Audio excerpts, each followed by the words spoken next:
L'info sur Al24 News, bienvenue.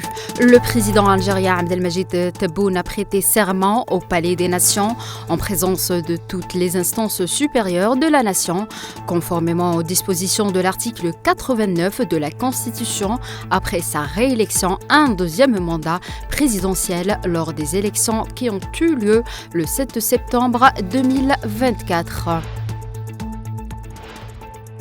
Le représentant permanent de l'Algérie auprès des Nations Unies, l'ambassadeur Amar Benjamer, a pointé lundi la diminution significative de l'acheminement des aides humanitaires vers la bande de Gaza, mettant l'accent sur l'impératif d'un cessez-le-feu inconditionnel dans l'enclave palestinienne soumise à une agression génocidaire sioniste depuis 346 jours.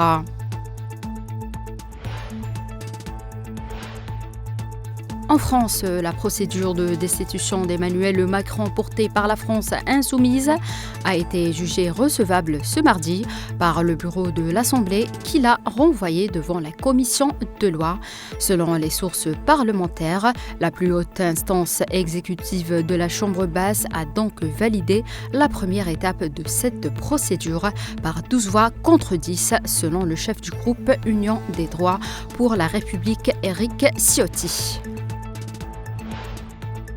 Meta a bloqué les comptes d'un certain nombre de médias russes, dont RT et le groupe médiatique Rossiya Segodnya, sur ses plateformes. C'est ce que rapporte la chaîne de télévision NBC, se référant à une déclaration d'un représentant de Meta. Le porte-parole russe Dmitry Peskov a déclaré que de telles actions sélectives contre les médias russes sont inacceptables. Par conséquent, nous avons une attitude extrêmement négative à cet égard, ce qui complique les perspectives de normalisation de nos relations avec Meta, a-t-il ajouté.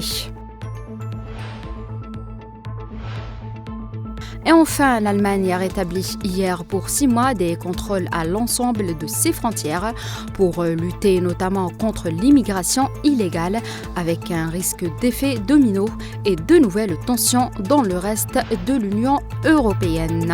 C'est la fin de l'info, merci de l'avoir suivi.